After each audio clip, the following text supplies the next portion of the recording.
نبی پاک علیہ السلام نے فرمایا جو تم سے نیکی کرے اسے اچھا بدلہ دینے کی کوشش کرو،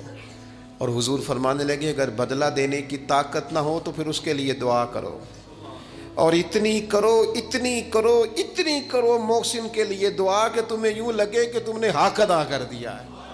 پھر اس کے لیے دعا کرو، اپنے محسنوں کا شکریہ۔ اور یارو میرے نبی پر کوئی احسان نہیں کر سکتا،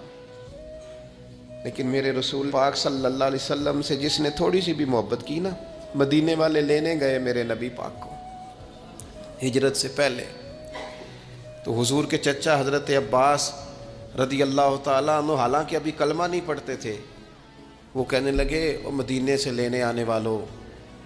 نبی پاک یہاں بڑے معزز ہیں، ان کا بڑا اعزاز ہے، اگر تم محبوب کی حفاظت کر سکتے ہو تو پھر لے کے جانا۔ تو اہل مدینہ نے کہا کہ آپ ایک دفعہ بھیجیں تو صحیح، ہم تو اپنے اہل خانہ سے بڑھ کر حفاظت کریں گے۔ یہ باتیں ہو رہی ہیں، ایک انصاری تھے حضرت ابو الحیثم، اٹھ کے نا حضور کے قریب گئے، کہنے لگے یا رسول اللہ ایک بات کر لوں؟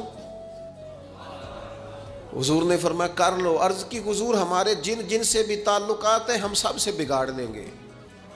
حضور ہم صرف اور صرف آپ کی غلامی کریں گے، لیکن ایک ہلکا سا ڈر ہے، اگر اجازت ہو تو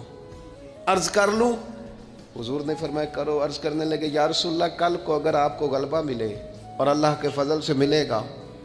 تو پھر ایسا نہ ہو کہ آپ اپنی قوم کی طرف لوٹ آئیں تو پھر ہم سے یہ فراق یہ بچھوڑا سا نہیں جائے گا،